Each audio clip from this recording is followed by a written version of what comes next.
Pulivendula ZPTC by election పై అనూహ్య పరిణామం అనేది చోటు చేసుకుంది. ఏ విధంగా ఎన్నికలు జరగడం, వాటి ఫలితాలు గొడబడటం, టీడీపీ గెలవడం, వైఎస్ఆర్సీపీ ఘోర పరాజయం చెందడం మనందరికీ తెలిసిందే.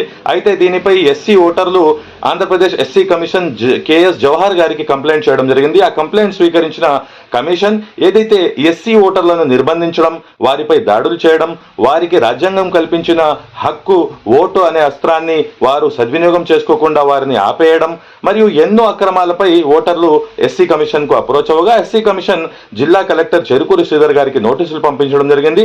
15 రోజుల్లోగా మీరు ఏటీఆర్ యాక్షన్ టేకెన్ రిపోర్ట్ అనేది సమర్పించకపోతే మీపై సివిల్ కోర్టు ఏదైతే అధికారాలు కమిషన్ కు ఉంటాయో దాని ప్రకారంగా చర్యలు తీసుకోబడతాయి. ఈ విధంగా మన ఎస్సీలో ఓటు హక్కు సద్వినియోగం చేసుకోకుండా వారిని ఆపేయడం అనేది ఇది చాలా దుర్మార్గమైన చర్య. దీనివల్ల రాజ్యాంగ హక్కుల ఉల్లంఘన అవుతుంది మరియు ఎస్సీలపై అట్రాసిటీస్ యాక్ట్ కూడా అప్లై అవుతుంది. దయచేసి మీరు వెంటనే దీనిపై స్పందించి మీరు పూర్తి రిపోర్ట్ సమర్పించాలని 26 ఆగస్టున కలెక్టర్ గారికి నోటీసులు ఇవ్వడం జరిగింది. చూడాలి మరి భవిష్యత్తులో ఈ అంశానికి సంబంధించి ఎలాంటి పరిణామాలని చోటు చేసుకుంటాయో. మరిన్ని వీడియోస్ మరియు అప్డేట్స్ కోసం advocate Sadiq Shaik YouTube channel ని లైక్ చేసి సబ్స్క్రైబ్ చేయగలరు. Thank you one and all.